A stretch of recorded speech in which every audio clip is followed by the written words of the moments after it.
नमस्कार दोस्तों, स्वागत है आप सभी का सागर सिविल सर्विसेज के यूट्यूब प्लेटफॉर्म पर। दोस्तों कैसे हैं आप सभी लोग।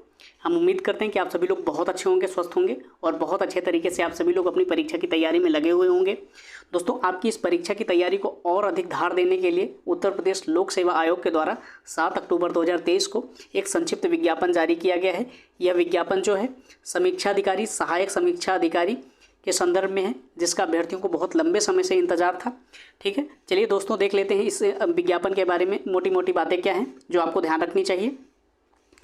इस विज्ञापन का जो विस्तृत विज्ञापन है ये 9 तारीख को 9 अक्टूबर को जो है आयोग की वेबसाइट पर उपलब्ध रहेगा, जिसमें ऑनलाइन आवेदन करने की प्रक्रिया, शुल्क जमा करने की प्रक्रिया, जाति प्रमाण पत्रों का प्रोफार्मा, प्रारंभिक तथा मुख्य परीक्षा के विषय में जो पाठ्यक्रम है और परीक्षा केंद्रों के जिलों के नाम, आरक्षण एवं आयु में छूट से संबंधित जो भी महत्वपूर्ण निर्देश हैं वो सब उपलब्ध रहेंगे। उसमें ऑनलाइन आवेदन करने से पूर्व अभ्यर्थियों को एकल अवसरीय पंजीकरण, वन टाइम रजिस्ट्रेशन कर OTR नंबर प्राप्त करना अनिवार्य है। ध्यान रखिएगा, आप बिना OTR नंबर के फॉर्म नहीं भर पाएंगे। आयोग ये बार बार निर्देश दे रहा है। ठीक है, चलिए इसके बारे में अन्य चीज़ें क्या बताई गई हैं वो भी देख लेते हैं।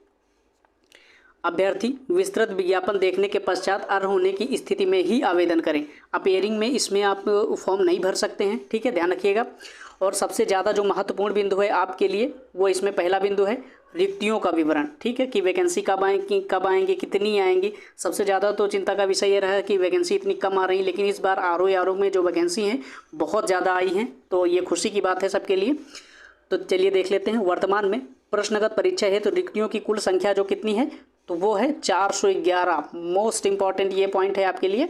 कितनी वैकेंसी हैं तो ये 411 वैकेंसी आई हैं। बहुत अच्छी वैकेंसी आई हैं इस बार। ठीक है, जो कि परिस्थितियों में आवश्यकता अनुसार घट या बढ़ सकती हैं। और इसमें जो है दूसरा नंबर पॉइंट क्या है, शैक्षिक अर्हता, जैसा कि विस्तृत विज्ञापन के बिंदु 9 पर दिया गया है। दोस्तों यहाँ पर एक संक्षिप्त विज्ञापन देने का मतलब ये है कि जब आप पूरा नोटिफिकेशन आए तो आप उसमें पूरे को ना भी पढ़ें तो आप इन मुख्य बिंदुओं को जरूर ध्यान रखें। ठीक है, शैक्षिक अर्हता में दिया जाएगा बिंदु नंबर 9 में। और इसकी जो आयु सीमा है, चयन है तो अभ्यर्थियों को 1 जुलाई 2023 को 21 वर्ष की आयु अवश्य पूरी करनी चाहिए और उन्हें 40 वर्ष से अधिक की आयु नहीं होनी चाहिए। ठीक है, उनकी और अर्थात उनका जन्म जो है 2 जुलाई 1983 से पूर्व एवं 1 जुलाई 2002 के बाद नहीं होना चाहिए। ठीक है, ध्यान रखिएगा। इसी प्रकार दिव्यांगजन है तो अधिकतम जो आयु है वो 55 वर्ष से अधिक नहीं होनी चाहिए। दिव्यांगों के लिए थोड़ा छूट दी गई है और उनकी जो अधिकतम आयु कितनी है वो 55 वर्ष दी गई है। ठीक है, अर्थात उनका जो है जन्म 2 जुलाई 1968 से पूर्व नहीं होना चाहिए। और उत्तर प्रदेश के विभिन्न श्रेणियों के अभ्यर्थियों जिनका विवरण विस्तृत विज्ञापन के बिंदु 6 में दिया जाएगा और बिंदु 10 में दिया गया है के लिए नियमानुसार आरक्षण अधिकतम आयु सीमा के शिथिलन अनुमन्य होगा। ठीक है, उसमें जो दिया होगा उसी के अनुसार जो है आरक्षण मान्य होगा।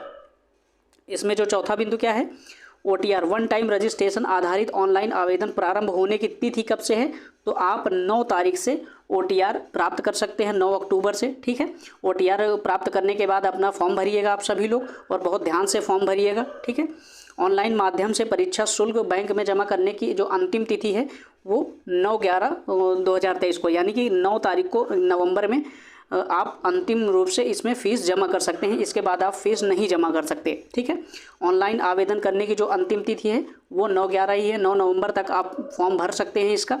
ठीक है, यह सूचना जो है 7 अक्टूबर 2023 को सचिव के द्वारा जारी की गई है। ठीक है दोस्तों, यहाँ पर हमने नोटिफिकेशन के जो महत्वपूर्ण बिंदु हैं उन सभी को कवर कर लिया है। और ये खुशी की बात है कि इस बार आयोग के द्वारा वैकेंसी बहुत अच्छी दी गई हैं। ठीक है, आप सभी लोग अपनी पढ़ाई में बेहतर तरीके से लग जाइए। और ठीक है दोस्तों, फिर किसी नई सूचना के साथ मिलते हैं। तब तक के लिए अपना ख्याल रखिएगा, पढ़ाई करते रहिए। दोस्तों ऐसी ही कि कई महत्वपूर्ण सूचनाएं पाने के लिए आप चैनल को सब्सक्राइब कर लीजिएगा और बेल आइकन को ऑन कर लीजिएगा, जिससे कि जो भी सूचना आए आपको सबसे पहले पता चल जाए और आप उससे अछूते ना रहें। ठीक है दोस्तों, फिर मिलते हैं। धन्यवाद।